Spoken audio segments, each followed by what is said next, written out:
Bueno, esta es la clase de insuficiencia respiratoria aguda. Yo soy el profesor Carlos Luna, profesor titular consulto, médico de acá, del Hospital de Clínicas, de la Facultad de Medicina de la UBA.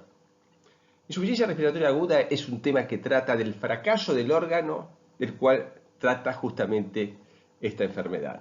De manera que está bien que esto sea la primera clase en la cual se van a dar los conceptos generales de esta enfermedad. Pero no podemos dejar de mencionar el tema que ustedes y nosotros estamos viendo por primera vez una pandemia en los últimos 100 años, el COVID-19, que vamos a ver que en algunos tópicos de esta enfermedad van a ser dados. Para comenzar, un recuerdo de fisiología. La presión barométrica a nivel del mar, que es donde está Buenos Aires, es de 760 milímetros de mercurio.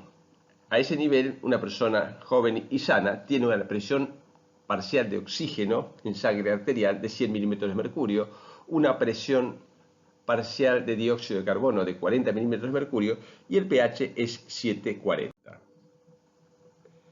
La principal función del pulmón es la de tomar el aire, del aire que respiramos, el oxígeno, ponerlo a disposición en el alvéolo y a partir de allí entonces llevarlo por el flujo sanguíneo hasta los diversos tejidos donde va a tener su acción.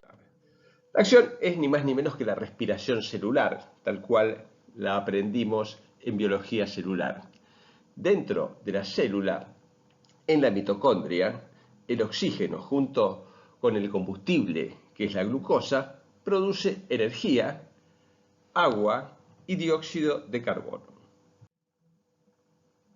Existe cierta confusión con algunos términos utilizados en la fisiología respiratoria, de manera que los vamos a recordar. Respirar es mover el aire dentro y fuera de los pulmones en un proceso que se llama ventilación. Respiración externa se refiere al intercambio gaseoso entre el aire de los pulmones y la sangre de los capilares pulmonares. Transporte de gases se refiere al transporte del oxígeno desde el pulmón hacia las células y también el del dióxido de carbono desde las células hasta el pulmón para ser eliminado. Respiración interna es el intercambio de gases entre la sangre y el cuerpo celular. Y la respiración celular, lo que recientemente vimos, el uso del oxígeno en los procesos celulares y en la producción de dióxido de carbono. La insuficiencia respiratoria puede tener distintos niveles de gravedad, la pérdida de contenido o la presión parcial normal de oxígeno en nuestra sangre arterial. Pero lo que interesa como entidad más grave es la insuficiencia respiratoria cuando lleva al individuo a ser hospitalizado y en las situaciones más graves estar hospitalizado en terapia intensiva y recibir asistencia respiratoria. La terapia intensiva es un ámbito entonces donde existen múltiples medios de sostén vital que incluyen la ventilación mecánica en casi todos los casos con un aparato de presión positiva habitualmente, distintos instrumentos que sirven para infusiones como la insulina en el caso de los diabéticos, inotrópicos en caso que exista hipotensión o shock, también las infusiones de nutrición enteral a través de una sonda en el tubo digestivo, generalmente nasogástrica, un desfibrilador para el tratamiento eléctrico de arritmias tales como la taquicardia ventricular o la fibrilación ventricular, en condiciones de daño neurológico, a veces en el tejido nervioso, hemodiálisis y también lo último que veíamos es el balón de contrapulsación, que es un elemento de ayuda circulatoria cuando el corazón ha fallado mucho. Todo esto se hace, como mostramos en la diapositiva anterior, en un ámbito que es la terapia intensiva, son las salas de cuidados críticos. Y la terapia intensiva es una especialidad relativamente nueva. Ya tiene más de 65 años, fue creada en el año 1952, incidentalmente en esta ciudad, en Copenhague, en Dinamarca. Esta persona, Bjørn Ibsen, que era un médico que se formó en anestesiología en uno de los hospitales más famosos del mundo en Estados Unidos, en el Massachusetts General Hospital, y allí entonces, después de formarse, volvió a Copenhague y comenzó a trabajar en el hospital pediátrico de esta ciudad, el Bentham's Hospital. Estando allí sobrevino la epidemia de poliomielitis en esa ciudad, que acá en Buenos Aires ocurrió, y yo ya estaba vivo en el verano que va entre 1955 y 1956. La poliomielitis es una enfermedad viral asintomática en la mayor parte de los casos, prácticamente en el 70% de los casos, o produciendo un cuadro gripal indiferenciable de cualquier virosis. En el verano de 1952 apareció en Copenhague. Hubo cerca de 20.000 casos, 3.000 casos de ellos presentaron algún tipo de parálisis, pero la parálisis de tipo respiratorio por compromiso vulvar se observó solo en 800 casos. La mayoría de estos pacientes eran niños y se despertaban generalmente después de la noche con cianosis y bueno, claramente enfermos, los llevaban al hospital, les daban oxígeno, le hacían las mediciones que tenían a mano en ese momento. No existían los gases en sangre, justamente a partir de esta época es cuando se empezaron a utilizar. Se siguieron desarrollando justamente en Dinamarca todo este sistema, Astrup, Sigurd Andersen, todos esos nombres relacionados con el estado ácido-base son toda gente de Dinamarca. Y se medía entonces el CO2 total por el método de Van-Slyke. Este método indicaba que había dióxido de carbono aumentado, que podía ser debido a dos causas. Podía ser debido a una acidosis respiratoria o podía ser debido a una alcalosis metabólica. Lo que se interpretó en ese momento es que era una alcalosis metabólica, se acidificaba a estos pacientes, además de darles oxígeno, esto no funcionaba y los niños fallecían en forma bastante rápida. Era una situación dramática, en este caso localizada en Copenhague, e Ibsen entonces, frente a estos niños, como buen anestesista, postuló que lo que tenían no era una alcalosis metabólica, sino que era una acidosis respiratoria y que lo que había que hacer era ayudarles a respirar. ¿Y cómo? Bueno, la pregunta no era fácil. Acá están más o menos en rojo los enfermos que se calcula que hubo de poliomielitis, un poco más del 10%, un 15% aproximadamente, tenían alguna forma paralítica, pero la parálisis respiratoria se presentó solo en un 5% de los casos. La respiración normal, sabemos que es un proceso que puede ser involuntario, o nosotros no tenemos noción del acto de respirar, y que se produce por la contracción del músculo diafragma y otros músculos accesorios eventualmente, que lo que produce es una presión negativa intratorácica de pocos centímetros de agua, que con eso alcanza a introducir el aire desde la atmósfera hasta nuestros pulmones. Es decir, es una inspiración por presión negativa que además tiene un efecto secundario de tipo hemodinámico que genera un aumento en el retorno venoso por esa propia presión que aspira también la sangre a la cavidad torácica. Lo que planteaba este médico Ibsen era, en estos casos debíamos hacer en forma forzada la respiración, hacerla a presión positiva, suponiendo entonces que uno infunde, consigue la forma de poner algún instrumento en contacto con la vía aérea superior y a través de él inyectar aire.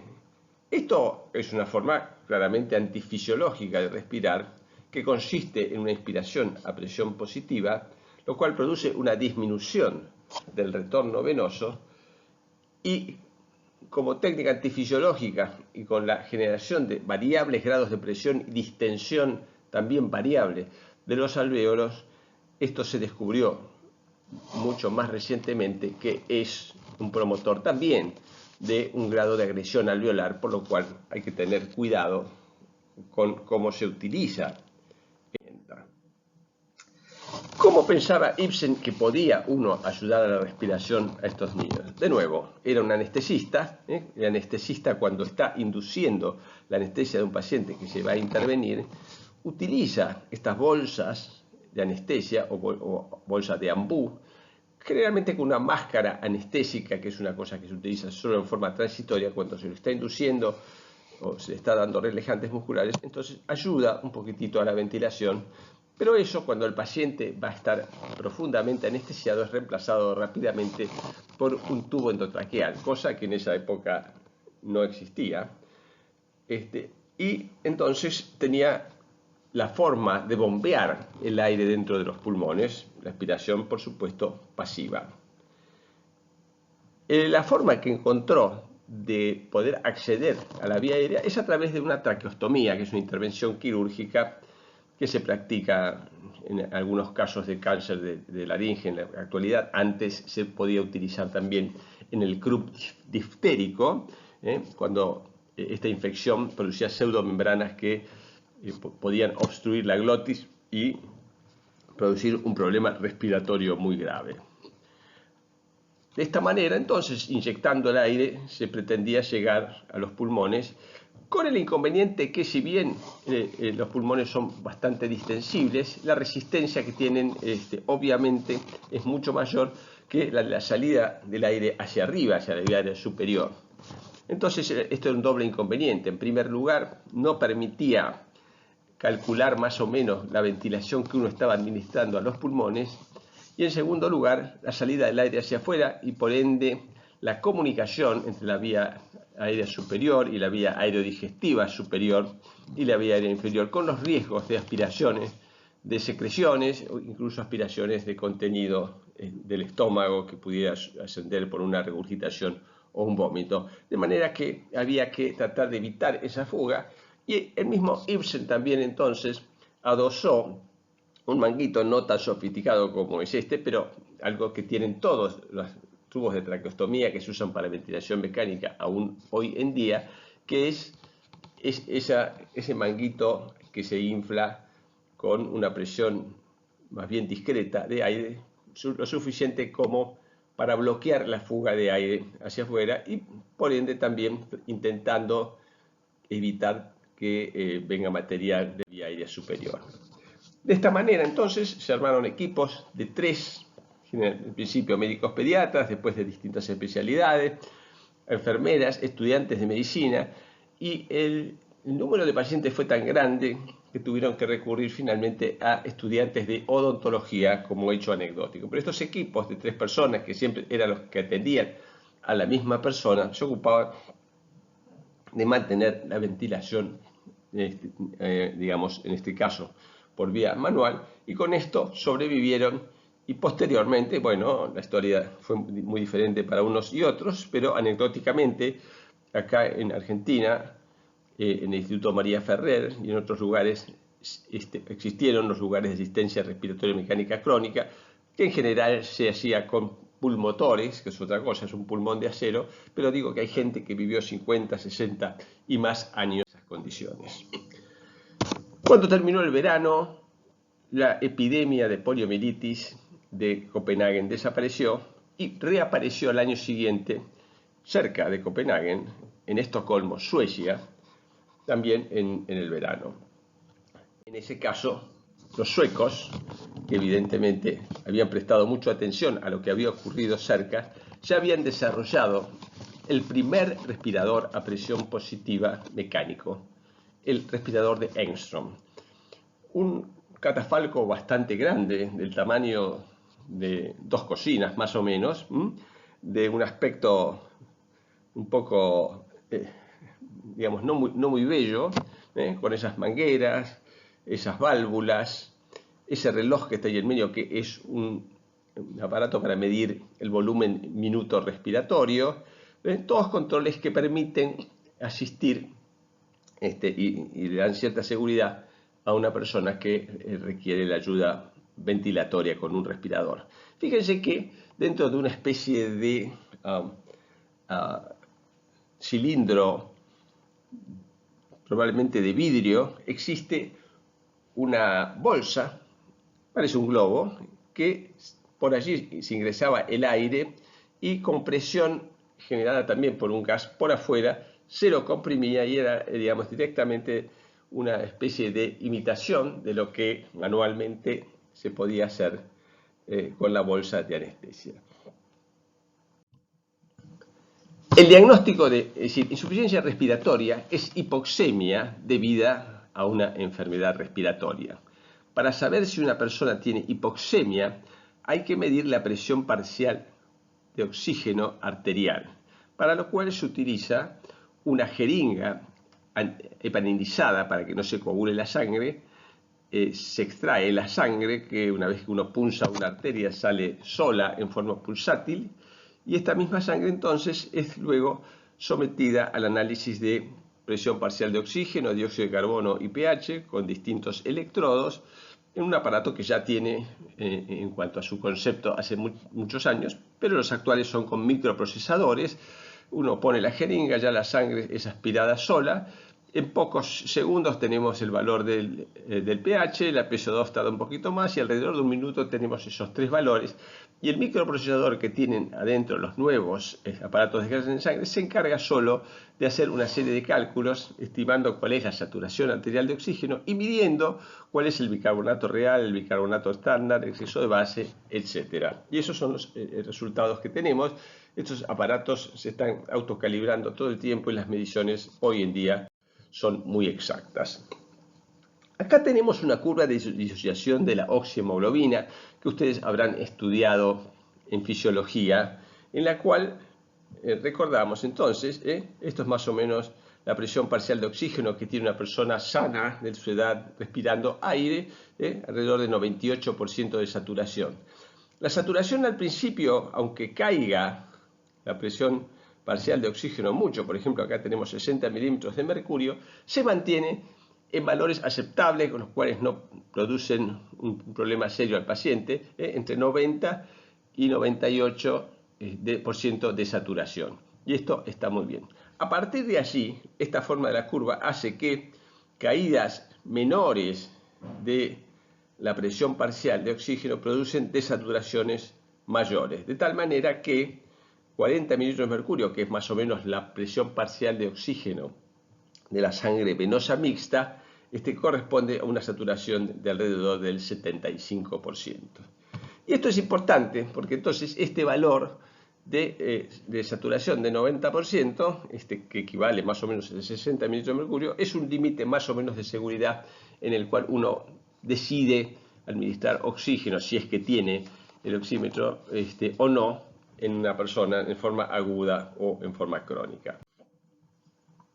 Existen los oxímetros de pulso, que con todo respeto al señor Lenec, que yo tengo estetoscopios desde hace casi 50 años y sirven. Sin embargo, además del estetoscopio, que es un arma muy importante para el médico, para el clínico, para su examen de múltiples órganos, el oxímetro de pulso en relación a las enfermedades respiratorias también nos brinda a nosotros una gran ayuda y una gran seguridad cuando estamos frente a un paciente que está agudamente enfermo y tenemos necesidad de saber si está o no en insuficiencia respiratoria. No es una medición exacta, es decir, pero es bastante precisa y lo hace en forma inmediata. Pero no todo lo que produce hipoxemia es insuficiencia respiratoria. Acá tenemos un señor australiano orgulloso de haber ascendido a la cima del Everest. Recordemos que a nivel del mar, esto es la primera línea de esta tabla, resaltado con un cuadrado en rojo, está la presión parcial de oxígeno de 100 milímetros de mercurio que tendría este señor a nivel del mar. Sin embargo, después del trabajoso ascenso, está a 24.000 pies, es decir, a más de 8.000 metros, Y a ese nivel, la presión parcial arterial de oxígeno es de 33 milímetros de mercurio. Es decir, es mucho más baja que la presión venosa de oxígeno, la presión de oxígeno que tiene la sangre que vuelve a los pulmones para oxigenarse de nuevo. Uno podría discutir muchas cosas para calificarlo a este hombre como un héroe, un atleta, un loco o lo que quieran. Lo que sí que no está bien calificarlo como insuficiencia respiratoria. Seguramente sus pulmones están en muy buenas condiciones. Otra excepción puede ser, por ejemplo, tener también hipoxemia si uno es portador de una cardiopatía que tiene una comunicación de derecha a izquierda, como en este caso una tetralogía de Fallot, por ejemplo, que tiene una atresia de la arteria pulmonar, por la cual tiene muchas dificultades el ventrículo derecho de enviar parte de ese flujo sanguíneo, y entonces para aliviarlo la misma cardiopatía se suele acompañar de una septum interventricular permeable, por el cual variable parte de la sangre pasa al ventrículo izquierdo y así directamente a la circulación sistémica, con lo cual esa sangre está hipooxigenada, el paciente puede tener cianosis, pero esto, de nuevo, en el cual los pulmones no intervienen en nada, tampoco tiene derecho o tiene algún sentido que sea llamado insuficiencia respiratoria. Es decir, cuando un paciente tiene hipoxemia, debemos pensar en aquellas razones por las cuales puede tenerla que no se debe a la enfermedad pulmonar. Un tercer ejemplo puede ser una persona que presenta una alcalosis metabólica, como suele ocurrir en un individuo, por ejemplo, que tiene un síndrome pilórico y ha vomitado ácido, y en esas condiciones lo que se le produce es una alcalosis, y el primer mecanismo de defensa contra la alcalosis, que también puede ser muy grave y la persona, pasados ciertos límites, perder la vida por esto, entonces el organismo echa mano a la hipoventilación como mecanismo compensador. De nuevo, esta medición de presión parcial de oxígeno por debajo de lo que debería tener esta persona no merece ser llamado insuficiencia respiratoria. Y todo esto está, de alguna manera, en una definición que acuñó Pontoppidan, un médico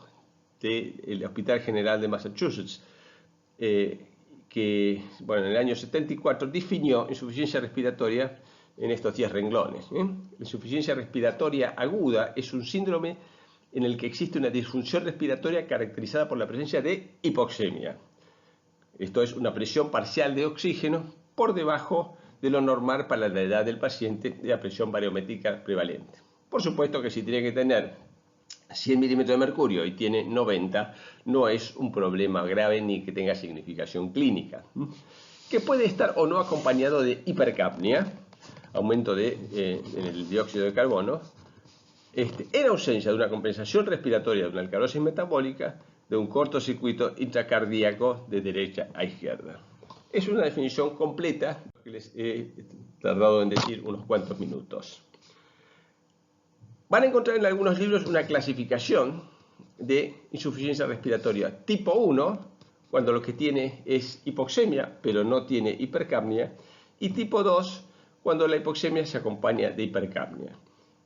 Es una división correcta como otras clasificaciones, sin embargo yo prefiero que ahondemos un poquitito más en los mecanismos fisiopatológicos en los cuales se llega a una insuficiencia respiratoria tipo hipoxémica o hipoxémica más hipercápnica, teniendo en cuenta que de todas maneras son definiciones, y estas definiciones fisiopatológicas son eso, actúa un síndrome acercándonos al diagnóstico de un paciente que deberemos discutir, y no todo un paciente es igual a otro, y muchos pacientes con insuficiencia respiratoria tienen más de un mecanismo actuando en esa circunstancia.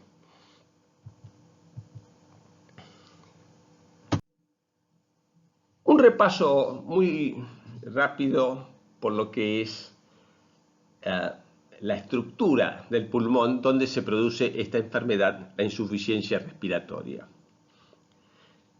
Están las células alveolares, el neumonocito tipo 1, que son esas células que tienen forma hexagonal en este dibujo. Son unas células adaptadas a una fácil transferencia de oxígeno de un lado al otro. Una célula epitelial que cuando hay agresión a veces se denuda y desaparece, como ocurre en el distrés respiratorio, enfermedad que vamos a repasar dentro de un ratito. Vemos los capilares pulmonares con los glóbulos rojos en su interior, que es hacia donde va a ser dirigido el oxígeno cuando tome contacto con el alvéolo. Tenemos también esas células como en un aspecto de plumero, no sé cómo decirlo, verdosas, que son el monocito tipo 2, que no tiene una función epitelial, sino que tiene una función de segregar surfactante, que es una sustancia que impide que el pulmón se colapse después de una expiración. El pulmón tiene su tensión superficial, pero esta está anulada por la presencia del surfactante, sustancia fundamental. Y finalmente vemos allí esas células azuladas que son macrófagos alveolares, que pueden venir también de la sangre, pero que están patrullando dentro del alvéolo y fagocitando todo tipo de cuerpo extraño, gérmenes, etcétera, que son una fuerza de choque frente a cualquier agresión pulmonar. Entonces, yo diría que lo que vamos a repasar ahora, en los próximos minutos, es cuáles son los mecanismos fisiopatológicos por los cuales una persona que tiene una enfermedad que afecta a los pulmones puede producir insuficiencia respiratoria e hipoxemia, y de esta manera acercarnos a un diagnóstico.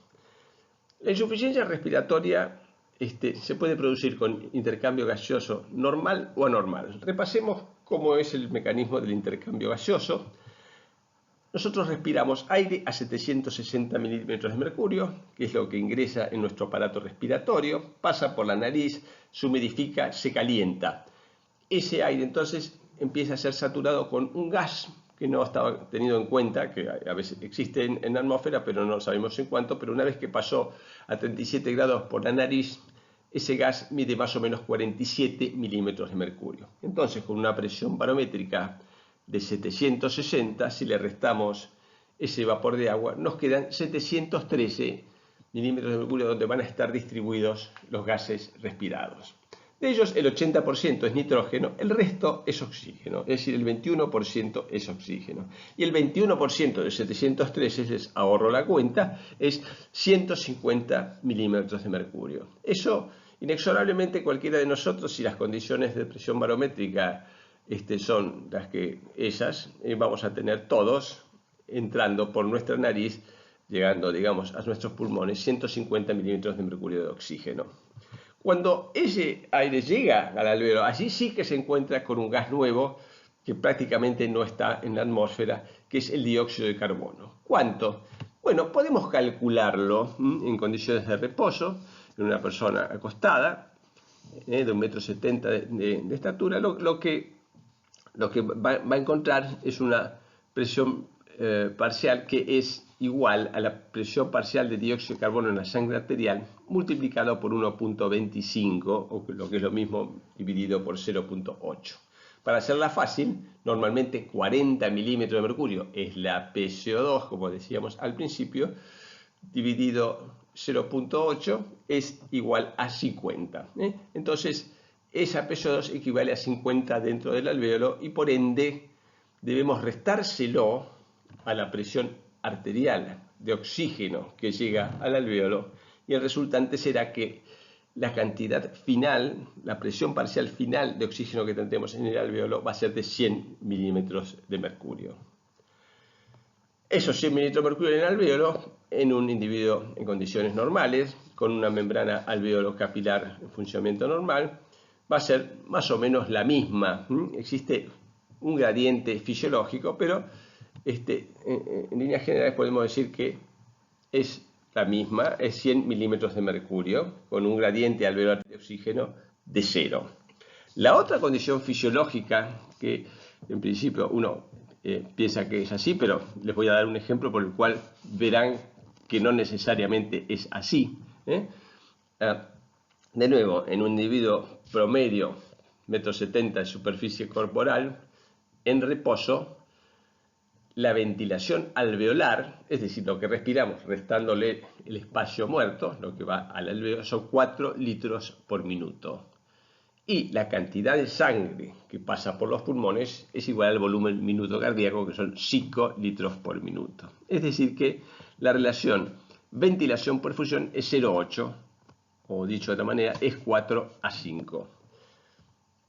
Esto debe mantenerse lo mejor posible en todas las áreas, lobulillos, segmentos, lóbulos, pulmones, etcétera, para que la fisiología respiratoria funcione normalmente.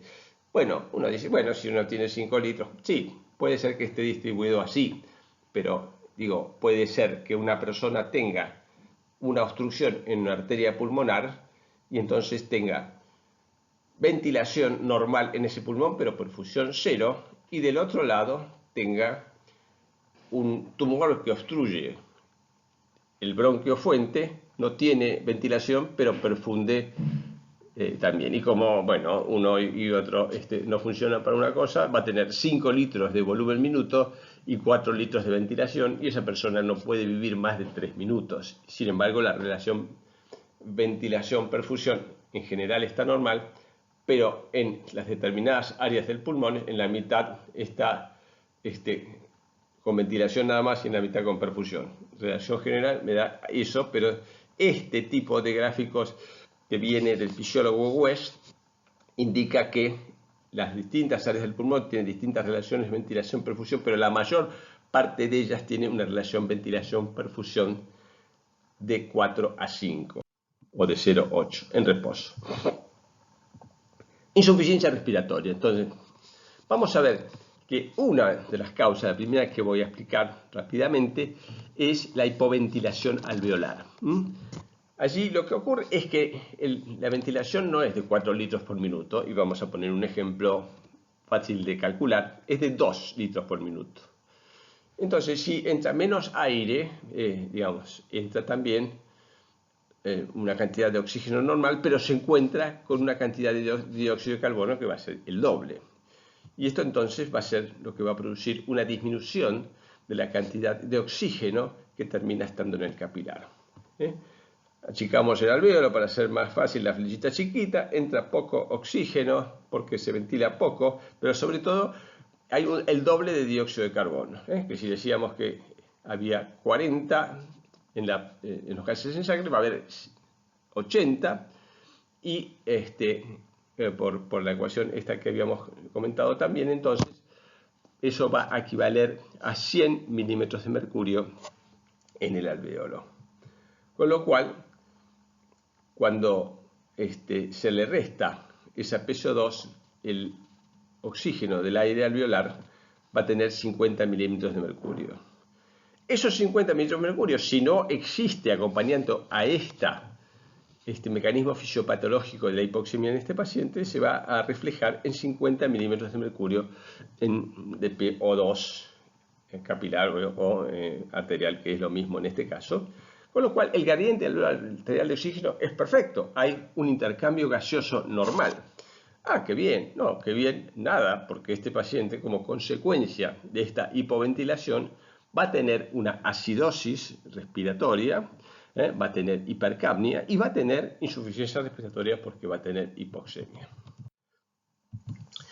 Y existen otros 3 mecanismos que reconocemos y enseñamos a los alumnos de fisiopatológicos de la hipoxemia y la insuficiencia respiratoria, que incluyen 3 patrones distintos, pero que los 3 son iguales. Nosotros calculamos que la PO2 alveolar es de 100, pero por ejemplo la PO2 arterial es de 50. Y la explicación es que hay otra circunstancia que hace que esto no ocurra, y eso es una anomalía en el intercambio gaseoso. No se intercambia como debería hacerlo, con lo cual hay un gradiente alvéolo arterial, una diferencia importante entre la presión alveolar y arterial del oxígeno. Acá vemos un gradiente de 50. Y son 3 los mecanismos que reconocemos que producen este tipo de alteración, que son la disminución de la relación ventilación-perfusión, el cortocircuito intrapulmonar y el trastorno de la difusión, conocidos como mecanismos fisiopatológicos de la hipoxemia en la insuficiencia respiratoria. Acá tenemos lo mismo graficado de otra manera, no sé si está mejor o peor. En el medio, lo normal, adelante, arriba, a la izquierda, lo que hablamos recién, la hipoventilación alveolar, la flecha chiquita, la baja ventilación alveolar y por ende la hipercapnia con la hipoxemia con un intercambio gaseoso que se mantiene normal. El segundo mecanismo que vamos a hablar es la disminución de la relación ventilación-perfusión. Es decir, dijimos que en todos los pulmones tiene que haber una relación ventilación-perfusión, en todas las áreas del pulmón tiene que haber una relación ventilación-perfusión de 0.8, o sea, de 4 a 5. Si esto no ocurre, entonces va a haber una menor cantidad de aire en el alvéolo en relación a la sangre que pasa por ahí. Si esa relación no se respeta, si es baja la relación ventilación-perfusión, baja, no alta. Si es baja la relación ventilación-perfusión, entonces cuando la sangre que pasa por esos alvéolos que se ventilan más o menos 16 veces por minuto, cuando empieza a pasar encuentra oxígeno y se lo lleva. Pero en el resto de la pasada de ese tren que lleva la hemoglobina y que se va a llevar el oxígeno en los pulmones, no encuentra oxígeno, ha sido desabastecido el supermercado en este caso y vuelve tal cual salió, con un contenido de oxígeno muy bajo, una presión parcial muy baja, y esto es una hipoxemia. ¿Qué ocurre con esto? Si a estos pacientes con disminución de la relación ventilación-perfusión tienen, se les administra una concentración de oxígeno alta, cercana al 100%, su PO2, que supongamos es de 40 milímetros de mercurio, sube a 300, digamos. Y se dice que corrige con la administración de oxígeno a altas concentraciones. Si usted tiene un asmático hipoxémico, le dan alguna forma de oxigenoterapia y el paciente rápidamente no solo se recupera, sino que tiene niveles de oxígeno muy elevados. En diagonal hacia abajo, a la izquierda, vemos lo que se llama shunt. Esto quiere reflejar que la ventilación es cero, esta baja es tan baja que es cero, es como un grado extremo de disminución de relación ventilación-perfusión, pero la perfusión persiste. Esto se llama shunt porque es lo mismo que ocurre a nivel del corazón cuando la sangre pasa del lado derecho al lado izquierdo sin haber pasado por los pulmones. Y eso hace que toda esa sangre que pasa por esos lugares no se oxigena nada y en la mezcla venosa entonces produce una baja de presión del oxígeno. La característica de este tipo de mecanismos, puedo tener dos pacientes con la misma PO2 de 40 milímetros de mercurio, pero el que tiene disminución de ventilación-perfusión yo le doy oxígeno y corrige mucho, y el que tiene shunt, dependiendo del porcentaje de shunt que está en esos pulmones, pero si tiene 40 milímetros de mercurio yo le doy oxígeno al 100% y sube a 60, a 50 o a 70, pero no sube a 300 o a 400 como ocurre cuando el mecanismo es disminución de la relación ventilación-perfusión. La ventilación nula agrava mucho el nivel de hipoxemia, dependiendo cuando es más allá de un 20% de los pulmones que tiene esta alteración.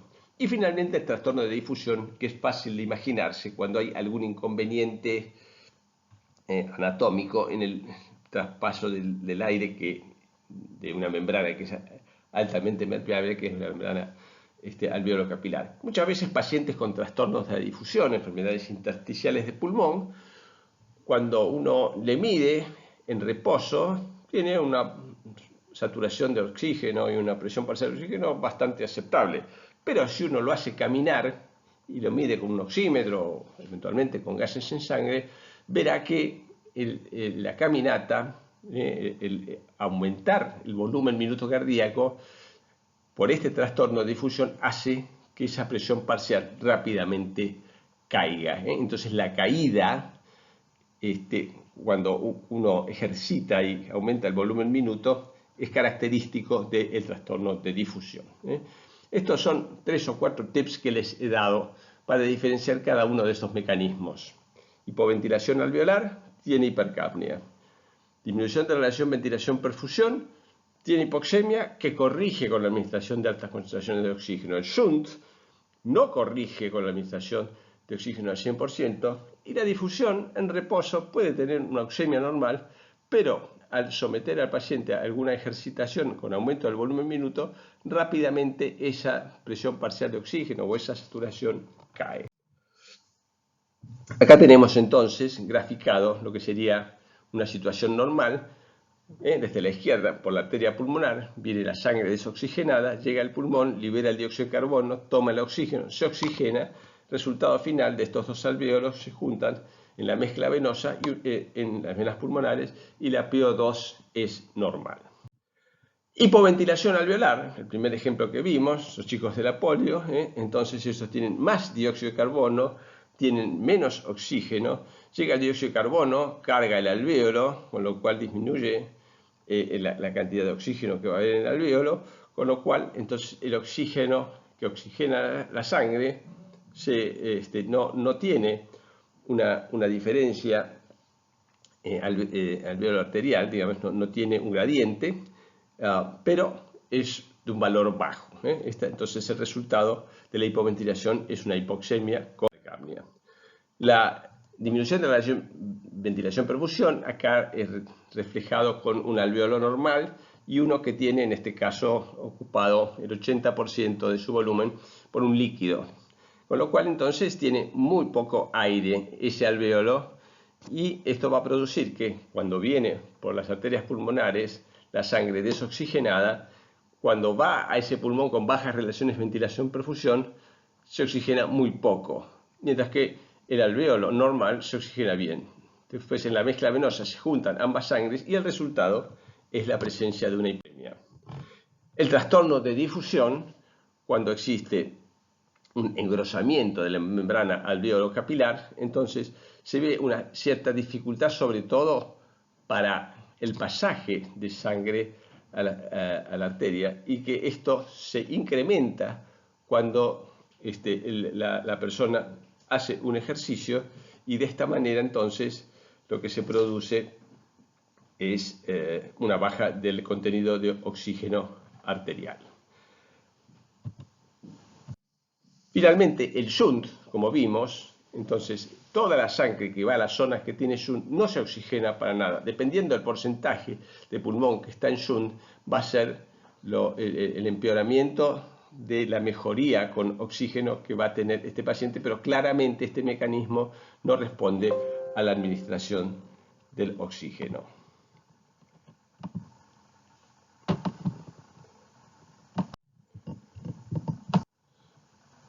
Bueno, pasamos a hacer un repaso de causas de insuficiencia respiratoria. Es una lista cualquiera, pero bueno, es bastante amplia en cuanto a lugares donde puede estar el problema para que ocurra la insuficiencia respiratoria. Puede haber problemas en el sistema nervioso central, en el tórax, en la médula, problemas cardiovasculares, en el acople neuromuscular, en las vías aéreas superiores, en los alvéolos y en las vías aéreas inferiores. Acá mostramos en rojo las causas que pueden producir el mecanismo de hipoventilación alveolar. Esto puede ser un problema en el sistema nervioso central, en el acople neuromuscular, en la médula, todo produciendo un problema entonces de tipo neuromuscular, para ponerlo todo junto, como problemas muy graves, como puede ser la poliomielitis, ya habíamos mencionado, como pueden ser el síndrome de Guillain-Barré, como pueden ser otros problemas neurológicos en el acople neuromuscular. También problemas en el tórax que hagan que no puede movilizarse normalmente el tórax, como una obesidad extrema, una cifoescoliosis, o alteraciones como fracturas costales o un tórax con una distrofia muscular, etc. Un hemotórax hipertensivo, todo esto que evita que el movimiento normal ocurra y por ende te puede producir hipoventilación alveolar. Finalmente, trastornos en vías aéreas superiores como una obstrucción brusca por una epiglotitis o una parálisis de cuerdas vocales que también evita la entrada normal del aire.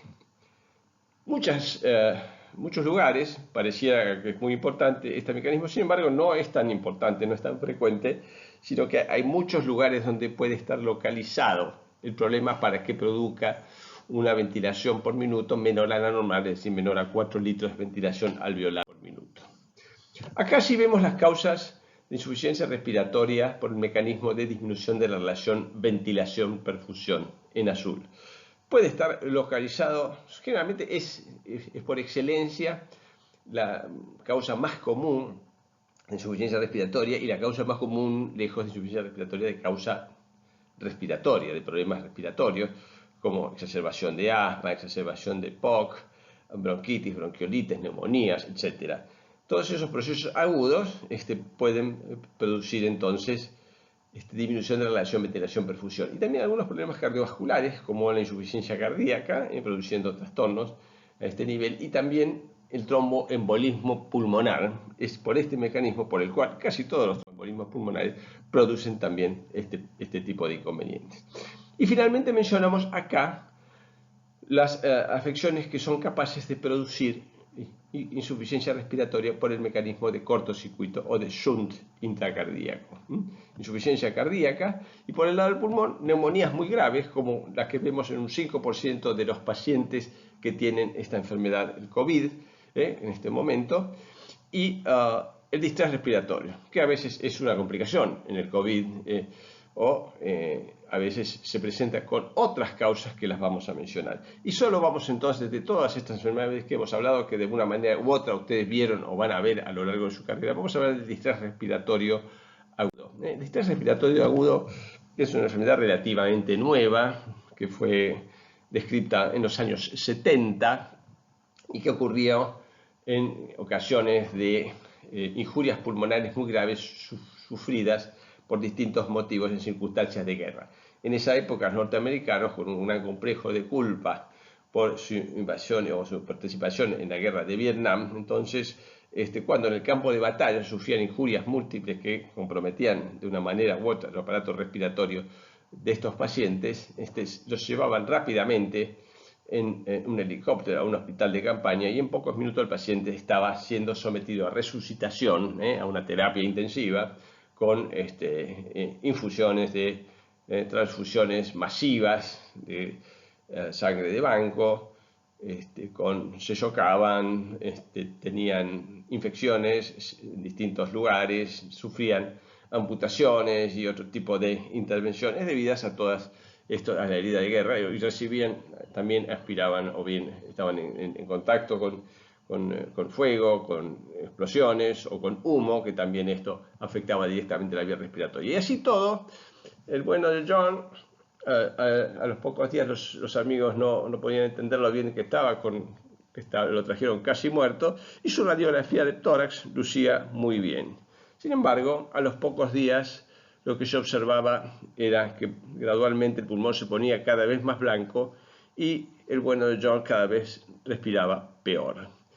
Esto era interpretado por los médicos inicialmente como que el paciente desarrollaba insuficiencia cardíaca o tenía una neumonía. Sin embargo, esto casi nunca ocurría. Y bueno, los médicos acudieron, interesados por esta nueva enfermedad, estudiaron y vieron que era una cosa distinta. Era lo que se llama en la actualidad, con un nombre muy fácil. En realidad, traducido, esto es síndrome de dificultad respiratoria aguda. Bueno, es una descripción exacta de lo que pasa y que también pasa en muchas enfermedades. Este síndrome, que parecía una insuficiencia cardíaca, sin embargo, en la autopsia no tenía insuficiencia cardíaca. Lo que tenía era una gran inflamación, una desaparición del neumonocito tipo 1, reemplazado por el neumonocito tipo 2, la presencia de un exudado proteináceo en lugar de donde debía haber aire en los alvéolos, una infiltración celular.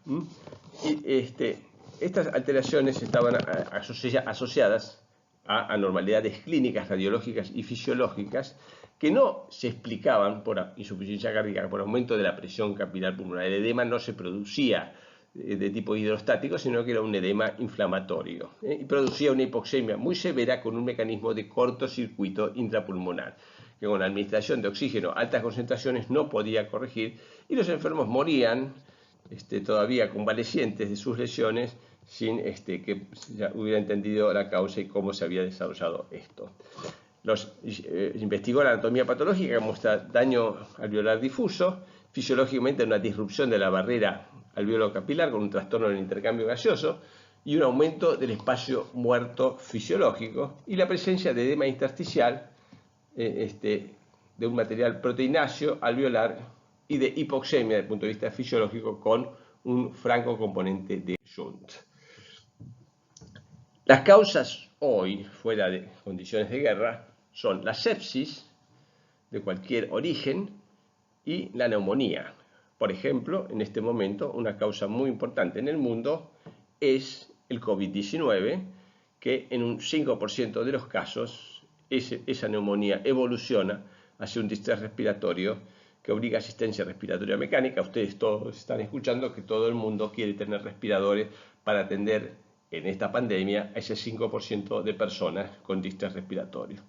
Otras cuestiones fuera de cuestiones de pandemia es los traumatismos múltiples, la contusión pulmonar, la transfusión múltiple con sangre de banco que ocurría en los soldados en la guerra de Vietnam, la aspiración de contenido ácido estomacal, el abuso o sobredosis generalmente de drogas ilícitas, la pancreatitis y la cirugía cardíaca con circulación extracorpórea. Se utilizan muchos litros de sangre de banco habitualmente. Cuando dura mucho la cirugía, que va al corazón pulmón artificial, se deshace un poco esta sangre y eso termina produciendo sustancias que en circulación en los pacientes que tienen un tiempo de bomba muy largo pueden producir un respiratorio también. En imágenes, lo que está arriba a la izquierda es un pulmón normal, con el aire en los alvéolos, los espacios claros, y después vemos la célula alveolar y entre medio de ello en algunos lugares se ven algunos glóbulos rojos que es la sangre. Esto es lo normal. A la derecha, una cosa que parece un hígado, no, es un pulmón pesado, edematizado, lleno de agua, que se para sobre la mesa de autopsia. Abajo a la izquierda vemos las imágenes de un pulmón, compárenlo con lo de arriba. No tiene ningún espacio blanco aéreo. Lo más claro que tiene es una opacidad rosado claro, que es un material proteináceo dentro de los alvéolos. Rodeando esas zonas vemos como un límite más o menos grueso de un color, digamos, violáceo más oscuro, que son la formación de membranas hialinas, y también vemos una serie de puntos de colores oscuros, que es una infiltración celular inflamatoria. Tratamiento de la insuficiencia respiratoria. Distinto es el tratamiento, esto es más o menos progresivo, como lo estoy mostrando, y también tiene que ver cuál es la causa que lo está produciendo. Pero someramente, si al paciente lo que le falta es oxígeno, lo primero que vamos a darle en una emergencia es oxígeno, salvo que esté en condiciones extremas, esté muriendo y tengamos que directamente hacer una intubación o un procedimiento muy avanzado. Pero si estamos atendiendo a un paciente en una emergencia y nos parece que pudiera tener hipoxemia, que está desaturando, no tenemos un saturómetro, no está mal darle oxígeno, mientras tanto acomodamos las cosas para atenderlo un poco mejor. Igual la oxigenoterapia puede ser todo el tratamiento de una insuficiencia respiratoria, una condición como una neumonía o una exacerbación de alguna enfermedad pulmonar, que en el medio del tratamiento, como un ayudante más, uno utiliza el oxígeno para llevarlo a una saturación de por lo menos 90%. Si esto no funciona, o según las causas, uno puede utilizar lo que se llama CPAP. CPAP es la traducción en inglés de Continuous Positive Airway Pressure, que es presión positiva continua de la vía aérea. La persona respira, pero con una resistencia en la expiración que aparece cuando la presión de la vía aérea baja a determinado nivel que nosotros fijamos. Nosotros ya los vamos a mostrar en una imagen, pero nosotros de esta manera respiramos inflados y entonces tenemos más aire dentro de los pulmones y eso ayuda a abrir zonas que no están trabajando y mejora entonces la ventilación. Si esto no funciona, puede intentarse en un grupo selecto de pacientes que no está tan grave, que puede colaborar y que es apto para eso, el uso de ventilación mecánica no invasiva, que se usa a veces en pacientes con exacerbación de POC y algunas enfermedades neuromusculares. No se le pone un tubo en la tráquea, lo cual es necesario para la ventilación mecánica corriente, sino que se utilizan otros medios para generar un ingreso de aire con el paciente respirando espontáneamente, y esta es la ventilación mecánica no invasiva. Si esto no funciona o si esto es muy grave, entonces pasa directamente a la ventilación mecánica invasiva, que ocurre después de la introducción de un tubo dentro de la tráquea y la utilización de un respirador convencional como estos que todo el mundo anda buscando por todos lados para tener en su país, en su hospital, en su clínica, para el caso que se complique más aún la pandemia.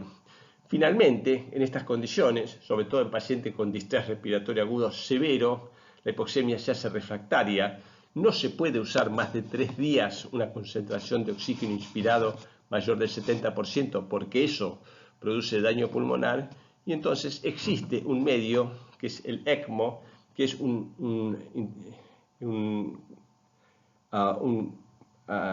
forma de administrar oxígeno, un oxigenador extracorpóreo que tiene un sistema más o menos simple de oxigenar la sangre y devolverla al individuo de tal manera de poner en reposo al pulmón y funcionar así mientras se repara, si se cura la enfermedad de base que tiene el paciente. Acá tenemos entonces la oxigenoterapia, que se puede administrar con una mascarilla, que puede tener un dispositivo, en este caso hay a la izquierda de color azul, un dispositivo de Venturi, que nos permite saber la fracción inspirada que le damos, o la bigotera. Ambos tenemos que usarlos con un rotámetro, es decir, con un flujo de oxígeno que generalmente no es mayor de 4 litros, y a veces con 2 litros alcanza para obtener una oxigenación normal. Un paciente que tiene una exacerbación de su asma, por ejemplo, o una infección respiratoria aguda no tan seria, y bueno, de esta manera se lo soluciona. Acá tenemos cómo funciona el mecanismo de CPAP, de respiración espontánea, generando una presión de tal manera que nunca se desinflen de todos los pulmones. Esto también se utiliza en la ventilación mecánica invasiva o no invasiva, generando entonces con el respirador una presión de fin de expiración de tal manera que los pulmones permanezcan más inflados. Más o menos esto sería así. Normalmente al final de la expiración, respirando espontáneamente o con un respirador, tenemos 0 de diferencia de presión entre la vía aérea y la atmósfera. Cuando el paciente inspira y se infla, entonces si le dijimos, bueno, ahora le ponemos una forma de medición, aguante el aire allí, ¿y cuánto tiene de presión? 10 centímetros de agua. O en el respirador lo inflamos, dejamos inflado, no dejamos que salga el aire, medimos la presión de la vía aérea y es 10 centímetros de agua, del CPAP o del PIP. Positive and Expiratory Pressure, todas siglas en inglés para no andar con doble sigla, usamos todo el tiempo. Si le damos presión positiva continua de la vía aérea o PIP en cualquiera de estas dos condiciones que hablamos, entonces al final de la expiración va a tener 10 centímetros de agua, no 0 como es normalmente, y cuando el paciente inspire o cuando el respirador le inyecte el aire, al final de la inspiración va a tener 20 centímetros de agua. Esto entonces es en la forma en que respira una persona con CPAP o con PIP, que es una ayuda también de respiración espontánea o asociada a la respiración mecánica para mejorar la oxigenación. El CPAP puede utilizarse, por ejemplo, en un individuo con insuficiencia cardíaca que tiene edema pulmonar, edema en el intersticio, edema en el alvéolo, y de esta manera, al generar un aumento de la presión dentro de los alvéolos, genera una salida del líquido desde los alvéolos hacia el intersticio y desde los intersticios al intravascular, y de esta manera descongestiona el pulmón, mejora la hipoxemia respiratoria. Lo que vemos acá son distintos dispositivos para ventilación mecánica no invasiva que también pueden utilizarse por CPAP. La gran ventaja de la ventilación mecánica no invasiva es que evita la intubación traqueal, que es causa de muchas de las complicaciones de la ventilación mecánica. El inconveniente es que no sirve para todos los pacientes. El paciente tiene que estar lúcido y colaborador, y no tiene que estar muy grave. Iniciar ventilación no invasiva en pacientes muy graves es peor, porque con más frecuencia se complican y con más frecuencias tienen un mal pronóstico. Lo que ven abajo a la derecha, digamos, con una forma curiosa, es algo que se ha usado en Italia con tantos casos de COVID que ha visto, de tal manera que ha colapsado el sistema médico, y se usaron estas escafandras de ventilación no invasiva en algunos pacientes que aún tenían indicación de una ventilación invasiva. Probablemente, digamos, esto sirvió en algunos, pero también la falta de aparataje para tratar adecuadamente a todos los pacientes debe haber sido una de las causas por las cuales la mortalidad del COVID en Italia fue tan alto. Y entonces el anteúltimo paso es lo que se usa en casi todos los casos como última medida, es la ventilación mecánica invasiva, que requiere de la colocación de un tubo endotraqueal que tiene un manguito en la punta, que no debe inflarse muchísimo porque la presión del manguito sobre la mucosa traqueal lo que produce es necrosis de la mucosa, con lo cual finalmente, si el paciente sale de esto, puede terminar teniendo una estenosis traqueal, que es un nuevo problema que tiene que operarse. Así que el tubo tiene que inflarse en una presión de no más de 20 centímetros de agua. Se lo intuba con un laringoscopio, lo hace generalmente un anestesista o alguna persona que ya tiene una habilidad de hacerlo. Muchos intensivistas tienen que hacerlo en sus pacientes y saben entonces cómo hacerlo. Finalmente el tubo queda localizado a unos 2 centímetros de la carina y esta es la condición en la cual se lo fija y permanece ventilado, evitando que se introduzca en alguno de los bronquios fuentes, que eso genera un problema, incluyendo la telectasia del pulmón que no es intubado de esta manera. Por eso está por arriba de la carina. Y lo que se usan son los respiradores, que son aparatos de alta tecnología. Muy gracioso cuando se escucharon las noticias que mucha gente se proponía como para hacer un respirador. Es un aparato que está microprocesado, que no puede medir la presión, el volumen que le da, cuánto dura la inspiración, cuánto dura la expiración, la frecuencia, de qué manera lo puede gatillar al aparato del paciente, y tiene alarmas de todo tipo, de tal manera que no cualquiera puede hacer un aparato de este tipo. Ven ahí un monitor que va midiendo todas las funciones también del paciente en este momento. Hay aparatos de origen nacional, les voy a mostrar uno ahora, y esto en un ámbito de la medicina crítica con el sostén vital, que es algo también bastante complejo. Este es un aparato nacional de hace unos 15 años. Vemos todos los controles que les he dicho, en los cuales uno puede hacer variar desde la fracción inspirada de oxígeno, la presión pico que va a utilizar, mecanismos protectores de no darle demasiada presión porque pueden producir algunas complicaciones. Todo esto está en unas perillas, pero a la izquierda ven que dice alarmas. Cualquiera de estas cosas que no funciona, el paciente puede complicarse y morir. Y esto entonces es algo que obviamente es indeseable. Por eso las alarmas nos avisan cuando algo funciona mal y rápidamente el técnico, el enfermero, el médico se acercan al respirador, corrigen lo que pasa o ven qué le pasa al paciente, que a veces fue a raíz de una complicación. Y las complicaciones de la ventilación mecánica invasiva son de la intubación traqueal, sobre todo las consecuencias de las lesiones que deja la presión del manguito cuando no es utilizada en una presión normal. Mucha atención con esto, y las de la ventilación mecánica en sí, el barotrauma, la presión positiva puede romper el pulmón, además de producir lesión inducida por el respirador, por las presiones. Por eso se trata de usar no volúmenes corrientes muy altos, incluso a veces se tolera que el paciente esté un poquito acidótico, un poquito hipoventilado, de tal manera de no agredir el pulmón. Y lo otro que es muy común es la neumonía asociada al ventilador. Ya ustedes lo van a ver cuando vean infecciones, que el ventilador produce mucho más frecuencia de neumonía en estos individuos. Por eso en el síndrome de estrés respiratorio agudo hay que tener justamente en cuenta eso, de no injuriar el pulmón, de ventilarlo con volúmenes corrientes que no sean muy altos, de oxigenarlo con presión positiva expiratoria final, que eso permite mejorar la oxigenación, y bueno, toda una serie de medidas pendientes a que esa ventilación mecánica llegue a buen fin y finalmente el paciente pueda destetarse. Una de las maniobras que se utiliza, que también se está utilizando mucho en el COVID, es estos pacientes ventilarlos boca abajo, en decúbito prono. De esa manera, en periodos de decúbito prono, mejora la oxigenación porque el edema queda, al ponerlo boca abajo, hacia arriba, y entonces las zonas de más hacia abajo las que reciben más ventilación y se oxigenan bien. Finalmente les voy a hablar del ECMO. El ECMO se los voy a mostrar en un aparato de ECMO convencional.